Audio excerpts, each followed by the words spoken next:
this is working. Oh, boy. Always checking to make sure YouTube's up. Oh, look at that. Right in the first shot. Hello! Hello out there, everyone. How's everyone doing this evening? If I seem a little tired, it's because I am. Because I keep on forgetting I'm over 40. So there's this thing called sleep. Eh. Was a long night last night, but it's okay. We have a lot to talk about for this evening. Thankfully, we have no major storms. So a couple of topics I want to talk about is the state of the atmosphere, some things I'm noticing. I am noticing some factors in the tropics. We'll kind of touch on that a little bit. And planning on basically taking your questions, and we'll talk about the pattern overall and whatnot, and how I'm seeing that evolving. Some interesting stuff with La Nina. But the first thing I want to touch on is the evolution of the pattern that we're seeing right now. And we can look at models all day long, okay, which I generally do. But sometimes you need to step back and take a look at the water vapor satellite picture. And let me go right here. And this really tells me a lot, more than what you might think. When La Nina starts taking over, you start to see a stronger and stronger polar jet stream. See, that's one of the hallmarks of a not strong La Nina, but La Nina in general, is that the polar jet stream really starts to take over and pretty much puts a kibosh on the subtropical jet stream, weakens it quite a bit. And when that process starts to happen, you start to get these jet streaks that start to form. And these jet streaks can cause cut-off low-pressure systems. Now, it's one thing to have one cut-off low-pressure system, but we have been seeing multiple cut-off low-pressure systems developing throughout the Northern Hemisphere. Around the Aleutians, of course, over the eastern United States. We've seen them over the Canadian Maritimes. And it's a sign of amplification of the polar jet stream and amplification of the thermal gradient over the Northern Hemisphere. There is a lot of traffic out there, as you would say, Card. And it's very interesting to see how the atmospheric dynamics are all playing out. When you look at the 500 millibar pattern, right, and let's say this was 10 days out, okay, when you look at this, you think, oh, this is going to be a warm pattern for the east, and for many locations it is. But with all of this blocking that's setting up and the way that the 500 millibar pattern is evolving here, we end up around the northern Atlantic on the cool side with a maritime air mass, which is already producing quite a bit of low clouds already. Let's refresh this and see what we're dealing with here. You can already start to see some low clouds taking shape. You have some MVFR conditions already showing up. Don't be surprised to get some nice fog right around the Delaware River Valley. But all of this is part of a signal in the pattern. And that signal, go back to a water vapor satellite picture, is that you have to look at the orientation of these ridges and troughs rather than make an assumption ridge equals warm. The location and amplification of the ridge and trough axes, I think, are going to be a very key factor in this upcoming cold season, whether we're going through late fall or in the winter. The location of high pressure systems to the north of us, and we see just in the observations already very strong high pressure systems in the St. Lawrence River Valley. These are clues. These are key clues in the way that the atmosphere is reacting to the various changes that are going on in the atmosphere. So again, we're already starting to see the snow growth. Look for this to be explosively growing very soon in Siberia. So that is a suggestion of the development of a of interruption or disruption of the polar vortex. We're already starting to see. I'm using the GFS ensembles because I use the European quite a bit, but I want you guys to know you can also use the GFS and GFS ensemble guidance. Just beware of some of the model error, right? Same thing with the European. The European is notorious for doing a poor job with short waves in the subtropical jet stream coming out of the southwest, desert southwest. So that's an error in the European. Just to always keep in mind on in the winter. But you can already see in the GFS guidance a signal already showing up in the 10 to 15 day period of a clear disruption of the polar vortex already. And this is by mid to late October. You're seeing significant warming, and that displaces the polar vortex, which we can see with the heights here. Go to 12Z. So we're getting all of these signals starting to show up. And it gives you, and going back to the water vapor satellite picture, this gives you some basic clues of understanding of how high latitude blocking is going to be a theme this winter. Because you're seeing disruption of the polar vortex. You're seeing cut-off low pressure systems. You're seeing strong polar jet stream interaction. You're seeing the support for increasing snow growth in Siberia. You are seeing the transport of more tropical moisture heading towards the polar regions. And you're also starting to see in the lower parts of the troposphere, moving into the stratosphere, more of a transport of heat, which is why we're seeing that warming already taking place on the GFS guidance. So all of this tells me that this pattern is going to be very active for us. Even in the pattern we're in right now, where it's relatively quiet, not much in the way of rainfall, it's still unsettled. Still got plenty of cloud cover, still got isolated showers here and there. And even in this environment where you have strong sinking air, you still have so much low-level moisture because of that onshore flow. Now in the winter, in this type of pattern, what this ends up with is the potential for cold air damming being an issue and ice being an issue in this type of signature. So again, I'm kind of noticing some very interesting characteristics that are showing up in this pattern that we'll have to see how they evolve going forward. Meanwhile, in the tropical Atlantic, I am happy to say we're going to be in for a nice little pause. Okay, the MJO wave is such that it supports more activity in the Pacific, especially the Western Pacific. I'm seeing a lot of little short waves here and there, but no sign of any type of significant development. This right here is another upper level low, cold core low. So this is no sign of development whatsoever, right off the African coast. So this would tear up any type of tropical wave that tries to push off the African coast. And all this dry air here pretty much kills any threat. Your intertropical convergence zone, which is right here, is getting really, really disrupted. So these are certainly some good signs to see a reduction in tropical activity for at least a couple of weeks. Right now, the Western tropical Pacific is quiet, but I do expect a pickup in action, on the way going forward. But that is definitely something that I'm definitely seeing evolving here in this pattern. I expect to see a significant increase in the activity in the Atlantic probably right around Halloween. And where I would look for that development is right around the Western Caribbean and Gulf of Mexico. Right in this area, which is usually climatologically what you would be looking for.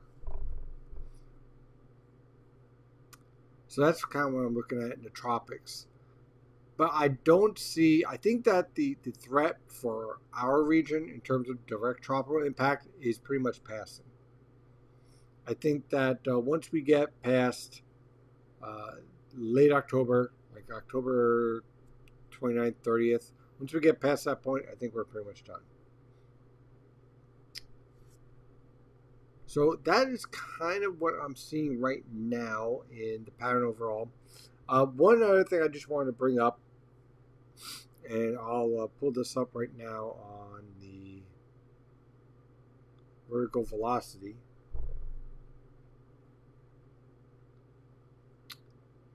At 500 millibars, is this development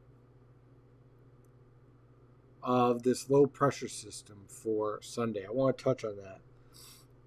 A lot of this is dependent on the interaction of that tropical wave around the Bahamas and the what's left of the upper level low. So take a look at, again, we go back to the water vapor satellite picture. Whoops. And there's our upper level low. There's our tropical wave just kind of festering. No major storm development here, but the European guidance is very, very aggressive in this rising motion. Okay?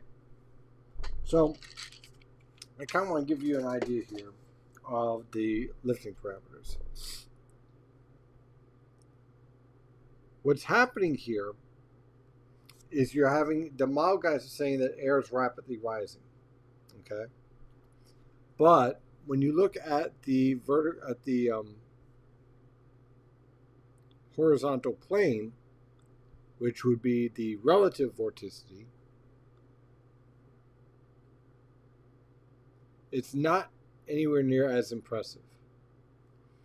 500 millibars, 700 millibars,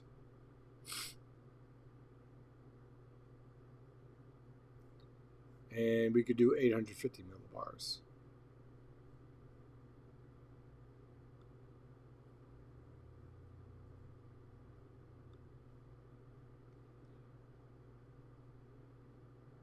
So what is this telling me? I think the European is a bit overdone in this solution.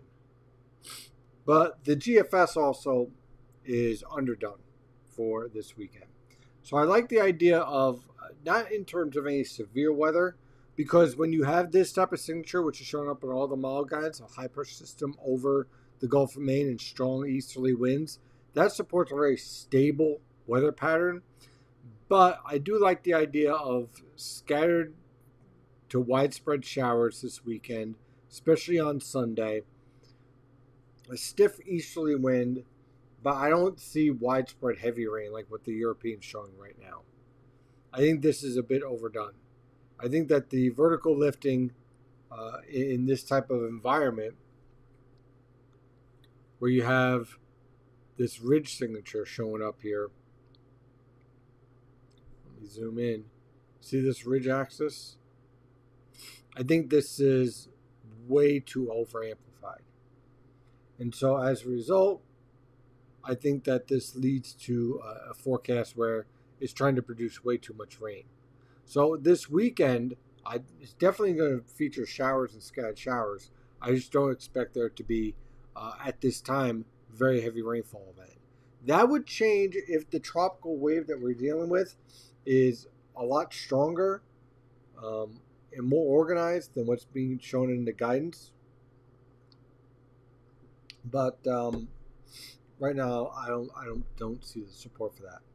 So now I've done my rambling for this evening. Now I'm going to answer your questions. And I see you guys are already very active out there. So let me dive into this. Good evening, everyone, of course. Card, everyone. Let's see here.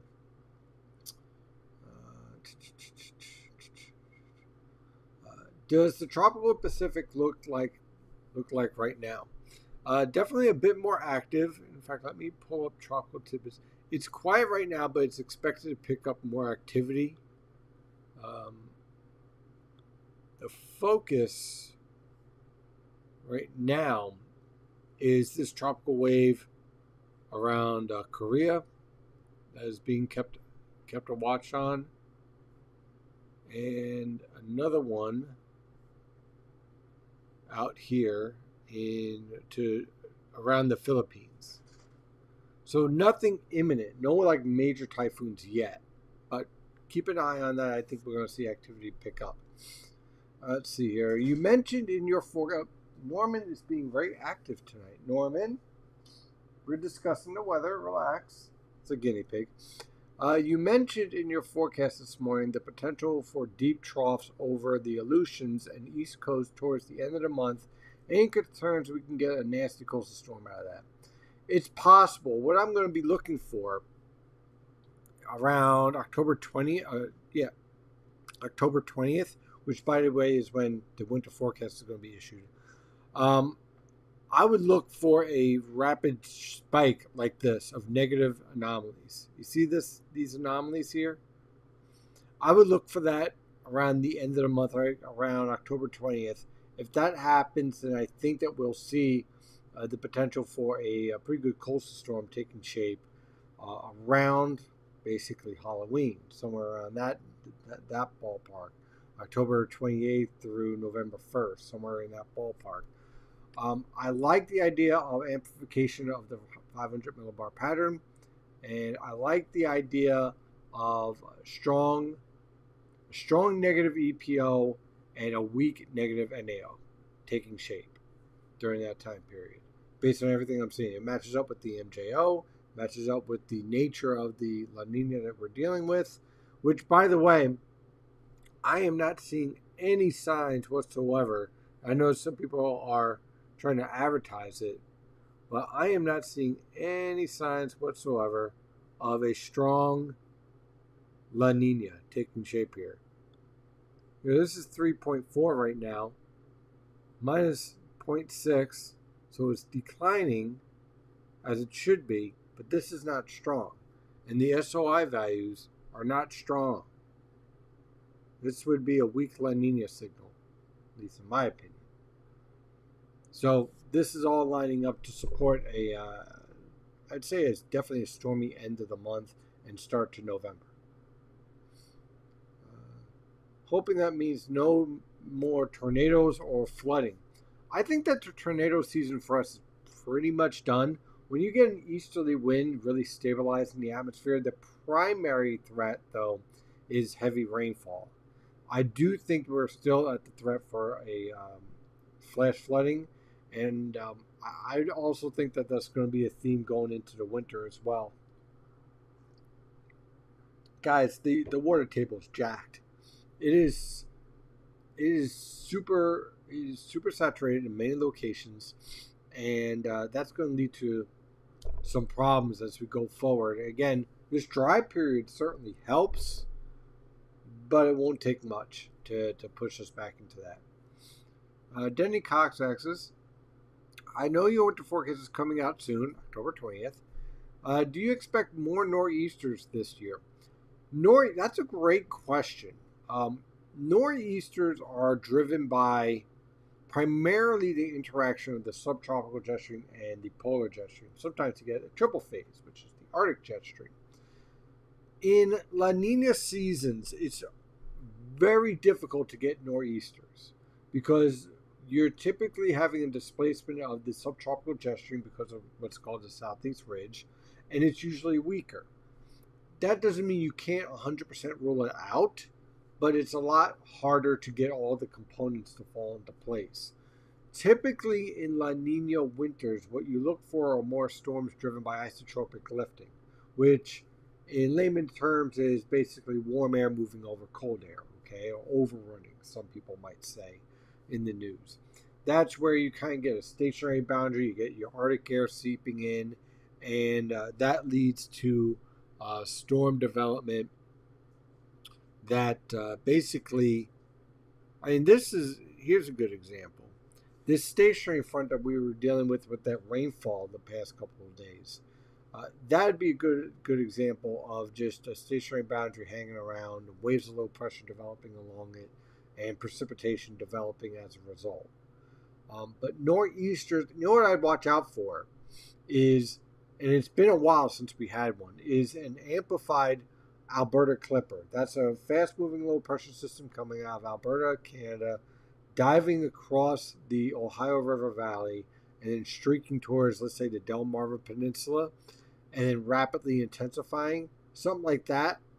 That I think we have to definitely watch, especially with all this high latitude blocking signal showing up. Any chances of a wet, snowy, or windy weather for any Sunday's football games? Yes. Not so much this weekend, not so much that there wouldn't be. Unfortunately, where it is going to be wet and windy, it's also going to be played in a dome or in England. So we missed out this week. But I will say that I definitely think that we'll see some games with some interesting weather that's going to cause an impact. I would not be surprised by that, but not this weekend. We kind of lucked out. Let's see. Heavy snow followed by warm up with rain will create massive flooding if we get it this winter. We will get it this winter. That is the hallmark of a La Nina winter. Regardless if it's weak or strong, typically La Nina winters typically feature transient cold weather.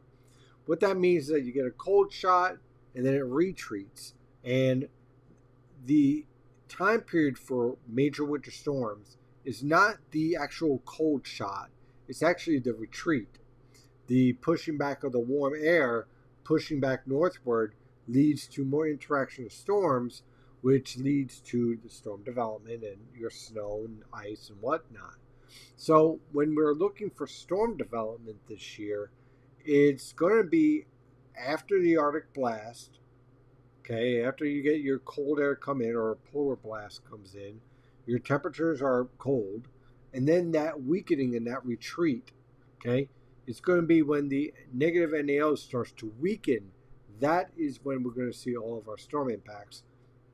And you're going to see patterns where you get that retreat of the cold air and you'll get, let's say, 2 winter storms and then a rainstorm. So let me rephrase that. 2 snowstorms and then a massive rainstorm where everyone's in the 50s and it melts everything. Then we go back to maybe 1 or 2 more snowstorms and back and forth, something of that nature. Are you expecting a better chance at Clippers this year than in the past couple of years?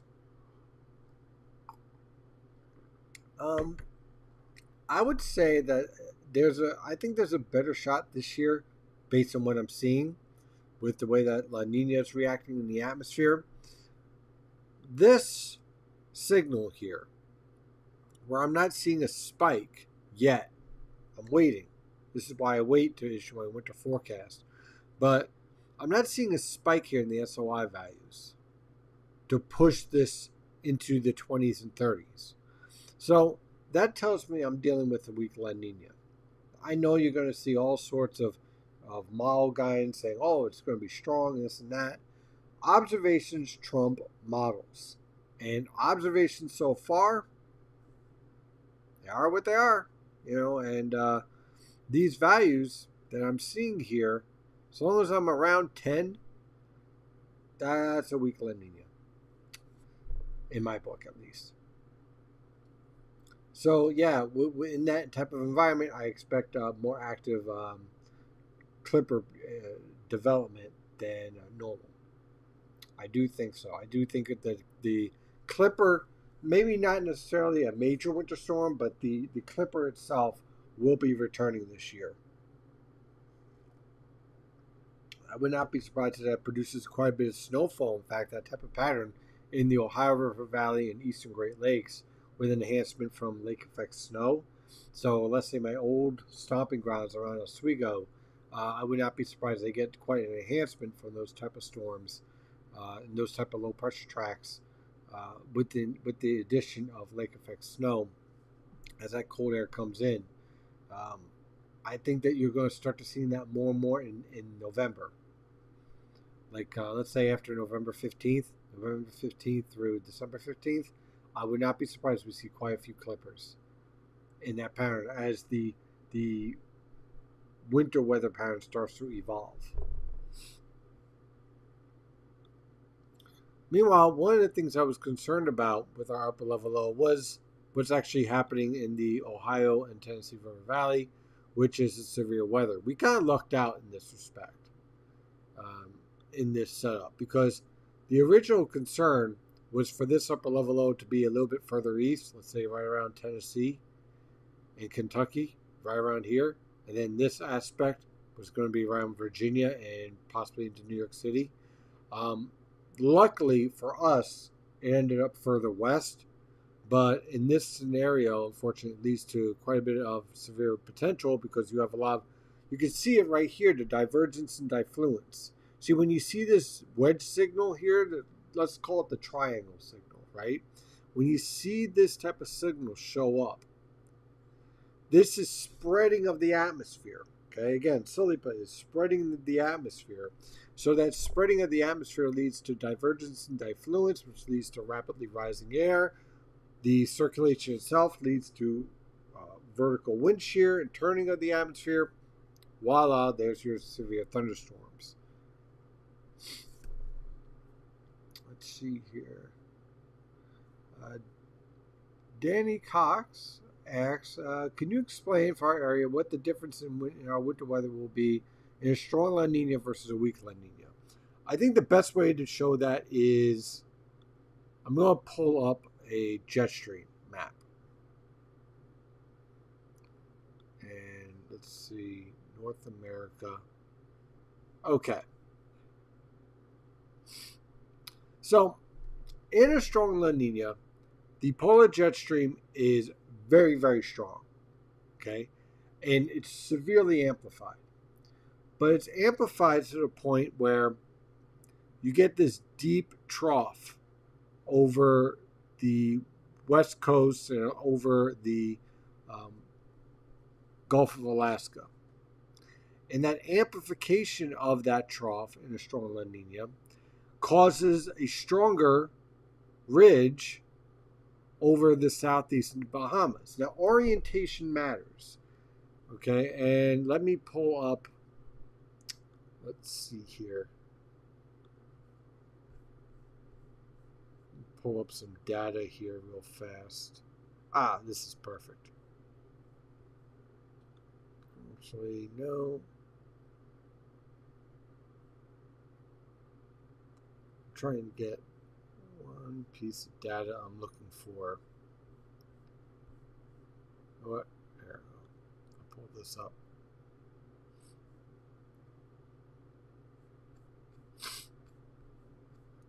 Perfect. Okay, this is what I was looking for. Okay, first of all, when you're studying La Ninas or El Ninos, it's not just about strength, it's about orientation. So you have some La Ninas, we'll focus just on La Ninas, that have the coldest water in this region right here, which is Nino 4. You have some that are focused just in Nino 3.4.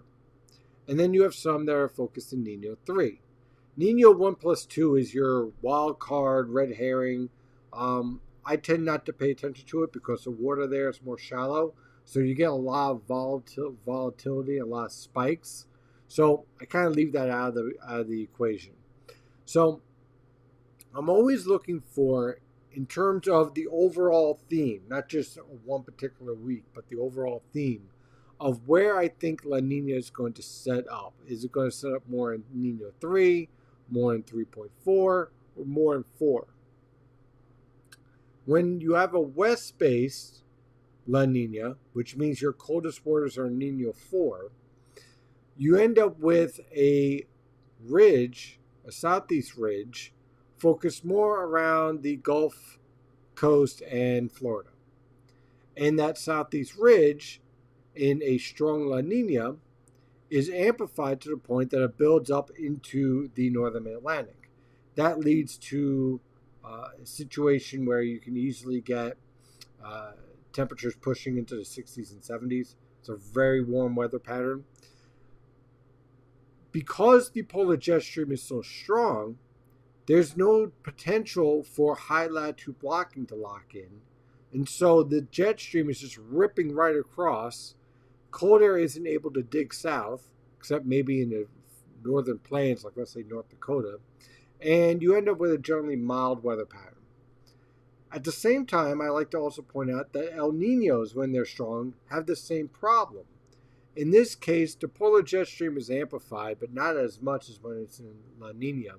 But the subtropical jet stream is so strong that it rips right across the United States, and again, it doesn't allow for high latitude blocking to develop, and thus you end up with a very warm progressive pattern where all your cold air locked up in Canada and all your warm air focused over the Gulf Coast, and you kind of end up with a mild weather pattern for much of the eastern United States. Those are both examples of strong La Ninas and El Ninos. Notice the common theme here is that high latitude blocking is able to lock in because the jet streams are so over-amplified that they're racing across the United States faster than NASCAR. Okay? Now, when you have a weak La Nina or El Nino, you have amplification of those jet streams, but they're not to the point where they overcome or override the high latitude blocking. So let's say that we end up with, again, we'll go back here. We end up with, let's say, an east base, which is Nino 3, La Nina. That's weak. Let's say it's around minus 0.6 degrees Celsius, let's say. Or let's go, how about minus 0.8 degrees Celsius, okay, below normal. That type of configuration allows for more amplification of high latitude blocking, so you get a trough around the Aleutians building into the Gulf of Alaska. You get your ridge axis more around the west coast. Your southeast ridge is displaced more towards the Bahamas, so you end up with a storm track where your subtropical and polar jet streams could dig in the Tennessee River Valley and lift up towards the mid-Atlantic. And your storm track can cut from, let's say, Oklahoma through the Tennessee River Valley and towards the Delmarva Peninsula. When you have a negative NAO, it shoots off towards the coastal waters of Delaware. When you have a positive NAO, which is when you have basically a jet stream cutting across the Atlantic here, that could allow a low pressure system to cut up towards the St. Lawrence River Valley or the Hudson River Valley, let's say around Albany. But the point is that those patterns are more stormy. So, kind of tie it up into a nice bow. Strong El Nino or La Nina events, basically in about 96% of the cases, lead to low snowfall years, generally warm winters, and winters where you end up with barely any high latitude blocking and a rather depressing winter for snow lovers.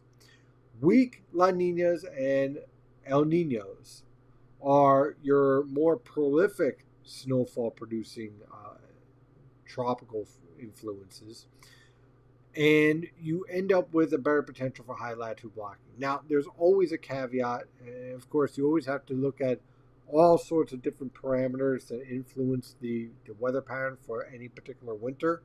But if you're looking for above normal snowfall, you want to look for weak El Ninos and weak La Ninas and stay away from the strong ones in most cases. I'm sure you could always find an unusual case to bring up, but that's always the cardinal rule. Because again, the idea here is you don't want to overwhelm the potential for high latitude blocking, which allows cold air to remain in place and increases the potential for storm development. I think I answered that pretty well. If you have any more questions, just drop me a line. I'll definitely answer them. What causes the upper level low to end up further west, stronger ridge further east, placement of stuff further west, all of the above? In this case, it was actually the interaction of SAM with the upper level low that was in the Canadian Maritimes. That interaction was a little bit further to the west, and that basically bounced off the upper level low that was developing in the eastern Great Lakes and the Ohio River Valley to drop further south and west than what was originally expected. So remember, back when we were worried about whether or not SAM was going to be a problem, The original idea was for the upper level low to drop down towards Virginia and then try to pull Sam closer to the coast. That was the concern. Remember that a couple of weeks ago.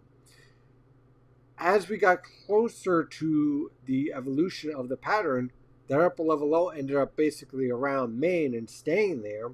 And that interaction with the tropical system, Sam, which was a major hurricane, allowed for the upper level low in the Canadian Maritimes to seriously just blow up.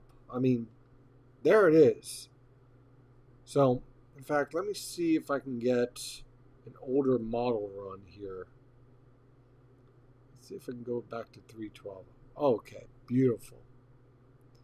Okay, so here, this is an old model run, right? But look at this amplification here. You see originally how weak it is over the Canadian Maritimes? I mean, you got a nice little upper level low, but it's not all that impressive. And here's your new upper level low starting to develop.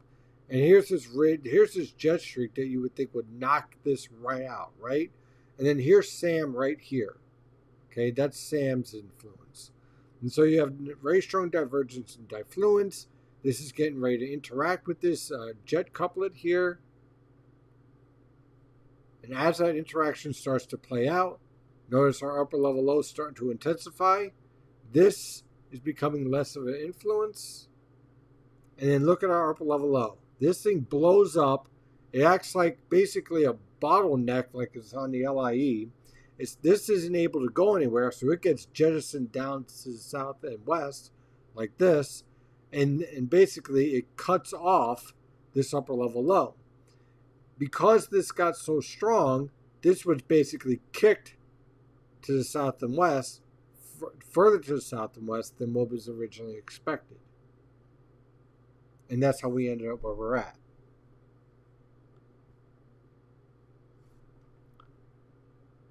Let's see.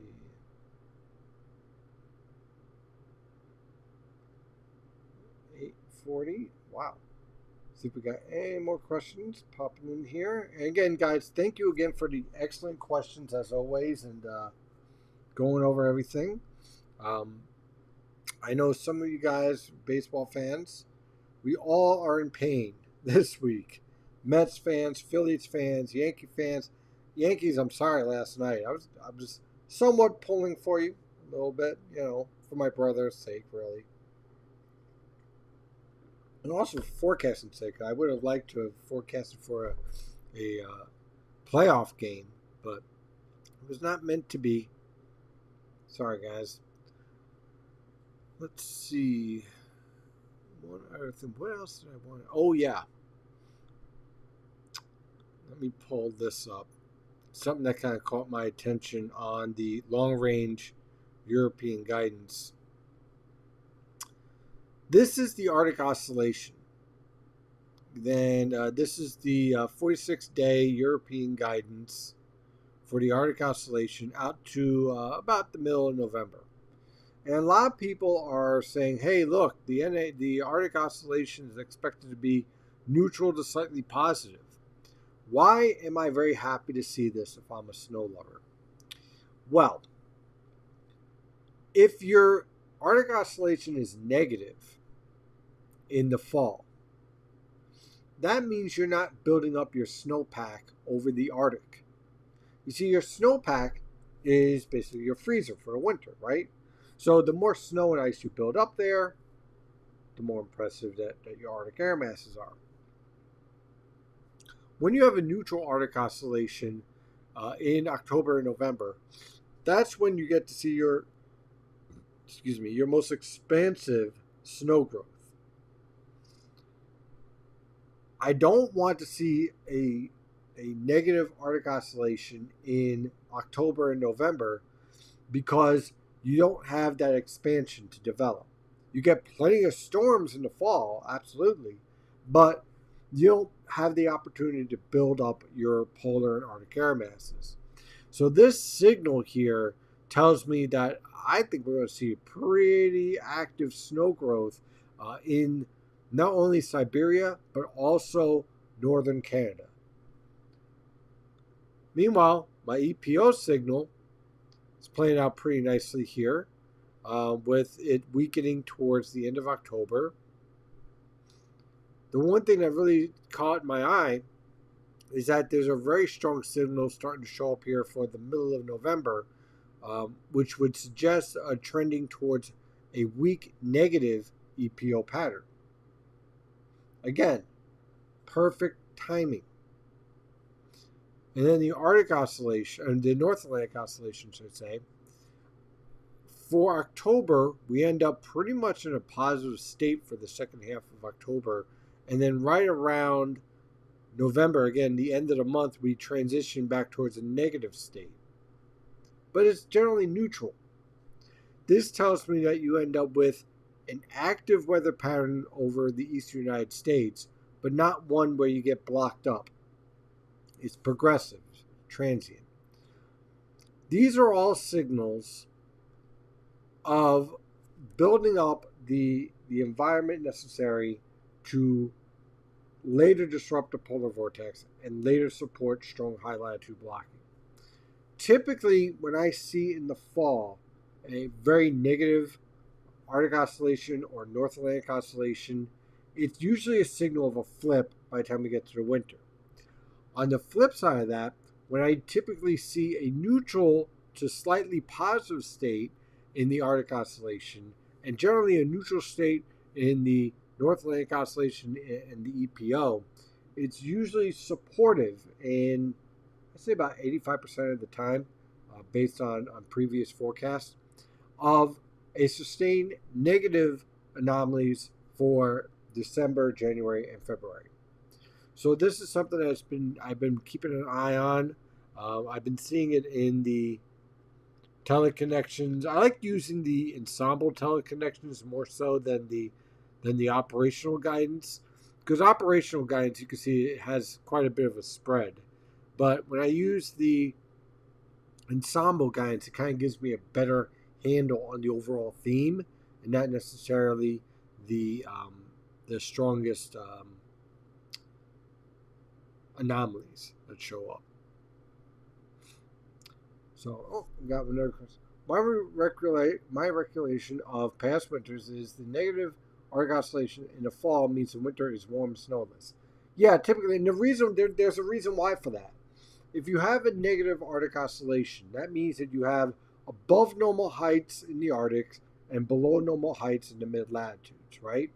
So what happens in that type of scenario is that you don't have the mechanisms necessary to build up a snowpack in, let's say, northern Canada.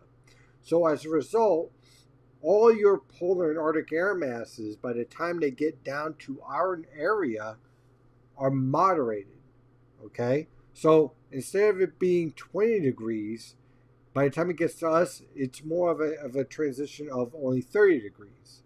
It warms anywhere from 5 to 10 degrees because you're not building a snowpack, so it's moving over regular thawed out land and also urban areas. So it moderates much faster. And so as a result, you're not ending up with an impressive polar Arctic air mass, and you're typically not seeing as strong storms because you're not seeing as strong of a thermal gradient. When you have a positive Arctic Oscillation or a neutral Arctic Oscillation in the fall, that means that you're above normal heights, which, heck, we can see right now. Let's see here. I'll pull this. Okay, this is perfect. So your above normal heights are typically found in the mid-latitudes. Your below normal heights are found in the Arctic, like up here. In fact, let me go to, let's see if I can get to Siberia. It might not allow me to. Oh, there it is. Ah, perfect. Global.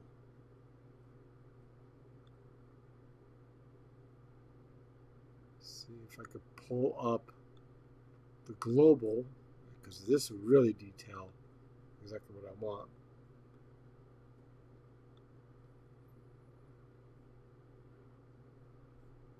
Of course, it's being a bit of a pain, but okay. So while I'm waiting for that to load, it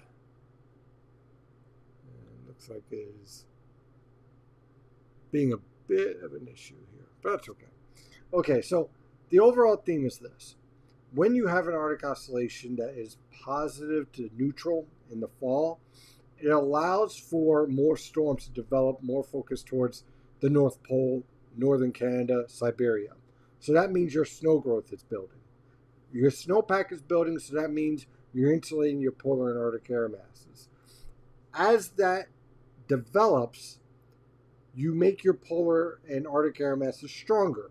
Those stronger air masses now, as you get into the winter, December, January, so forth. Of course, this. There we go. Okay, perfect. Okay, perfect right here. So this is currently what we have in state right now. And again, notice, towards the higher latitudes,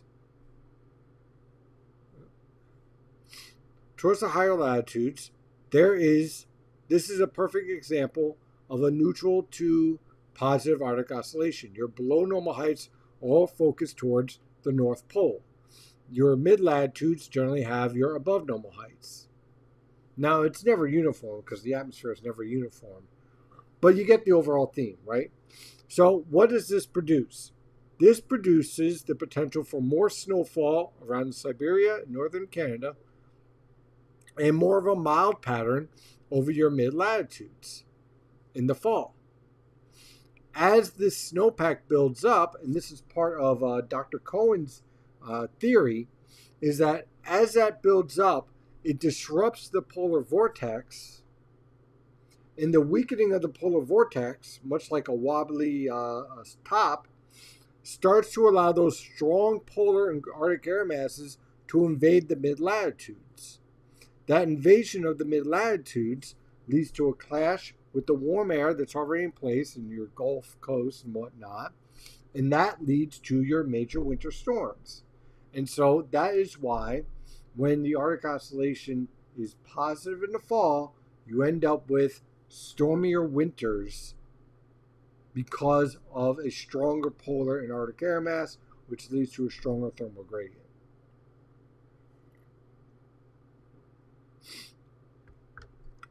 And that, ladies and gentlemen, is a perfect example of physics at play. And that's why you kind of pay attention to these type of things, because these signals, when someone brings up a statistical signal, what you want to do is not just look at the signal, but look at the forcing mechanisms behind that signal. So sometimes there is just happens to be a signal, but if there's no physical property behind it, it's more of a happenstance than anything else, right? It's not, there's no cause behind it. So whenever I'm looking at a statistic, whether it's the transition of the Arctic oscillation or a signal that shows up like, oh, well, when there's more snow during the fall in this location, that means it'll be X, Y, and Z in the east, right? What I want is a physical driving property behind it. And I do this whether it's synoptic forecasting, mesoscale forecasting, or even climate forecasting. What is your forcing driving mechanism? If you find that, you can unpack everything else. Then everything else becomes clear. When you're looking at model guidance, don't just say, well, model A is doing this. Ask the question, why is model A doing this? Why is there a storm showing up? Does it make sense?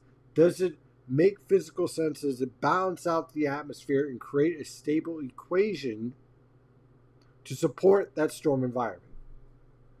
And so what I just did tonight in discussing the Arctic oscillation is I demonstrated how you take a statistical anomaly and you look at the forcing mechanisms, the physics behind it, and when you understand the physics behind it, then you could look at the observations and say, are the observational developments that we are watching right now match up to the statistical anomaly that we are looking at? And does that play into the future of a transition to a different statistical anomaly? And when you can figure that out, oh man, that's when things get fun, because then you see the science, you see the magic behind the atmosphere and what's happening. And when you can see that, man, everything becomes far more clear. Your water vapor satellite picture to your observations on a surface map to looking at the model guidance, it becomes that much clearer. And so that, as we move forward, especially this winter, is we're going to discuss not just what does each model do, especially winter storms, but why. And when we figure out why, then we can figure out the forecast. And more times than not, end up with the right forecast. You're going to make mistakes, especially you young meteorologists out there. But that's when you learn the most. So don't worry about that. Don't take that to heart. You'll be all right. Let's see here. If a couple of strong typhoons develop with a more active Pacific, how could that impact the pattern for our area? What that would do, it would amplify the polar jet stream to support a deeper trough around the Aleutian Islands. That amplification, should it happen, would more likely show up towards late October. I picked late October because that is when, let me pull up the, here we go, MJO here. Okay, so it would be helpful if I bring up the right model. Let's see here. There we go. Okay, good. Okay, so I really like the European guidance right now in how it's handling the weather pattern. And by the way, so does the WPC. So the GFS is kind of playing behind, and the new European guidance blew the GFS and the new upgrade out of the water. So that kind of tells you something. So I've been kind of using the European more so than the GFS, but I still look at the GFS.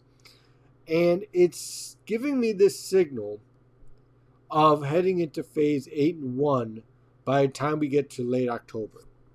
So the MJO would be favorable for increased high latitude blocking and trough around the eastern United States. You end up with these typhoons. If they end up, let's say you get like a category 3 or stronger, lifting up towards the Aleutian Islands. That would severely amplify the EPO a lot more than what's being forecasted right now. But it'd be short-lived. This wouldn't be locked in. It's not supported to be locked in just yet. So it supports a rapid amplification, which translates, which we'd probably see around October 20th or so, which would translate to a higher potential for a major coastal storm around Halloween. Now, that all is dependent on the proper interaction with trough dynamics around Russia, around eastern Russia, right around Kamchatka, and with the typhoon having to be at least a category 3 or higher, and having to remain that strong, right around parallel to Japan, let's say just north of Tokyo. If you get that, then that would amplify the polar jet stream and enhance the weather pattern overall. If you just get up like a weak typhoon or tropical storm, then the impacts are negligible. What you would end up with is that if you see that curving to the north, the typhoon itself wouldn't amplify the pattern, but the fact that the typhoon curved northward would tell you that you're in that type of pattern to support that favorable amplification and support for a trough over the eastern United States. I hope that answered your question. Good coffee. By the way, since we're going to be wrapping up soon, I'm just curious, is anyone watching the new CSI coming out? Because me and Susan is a big CSI fan. I like the science part of it, but I'm really interested to see it coming back. So we're planning on watching that, and then we're going to record Archer for later, probably to watch tomorrow. But I wonder if anyone else is going to be watching CSI tonight. I'm really interested to see that coming back. That should be really, really cool to see that. Right? Yep. Yeah. What kind of coffee? I got French vanilla tonight. French vanilla. I like my French vanilla coffee.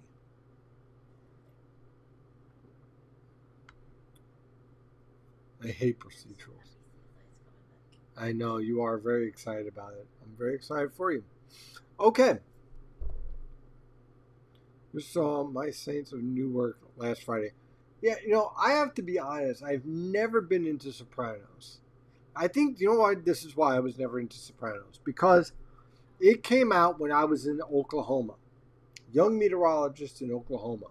And unfortunately, being like literally one of the few Italians in Oklahoma City at that time, you get some very interesting conversations where people think that somehow because of that show, everyone who's Italian is in the mafia or something.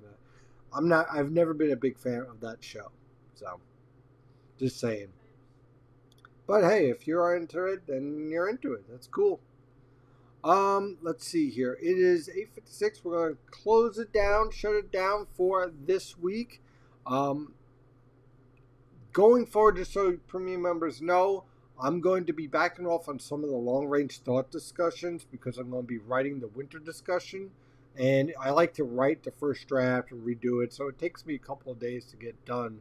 So if you notice a long-range thoughts is missing from time to time, that's because I was working on the winter forecast to get everything done, get the graphics up and running. Excuse me, and all that stuff. Good coffee. Whoops. That is it for tonight, I think. Thank you for joining, as always. I really appreciate it. And I will see you next week. Same time, same place, same coffee. That's some good coffee. All right. Have a wonderful night. And as always, stay safe out there.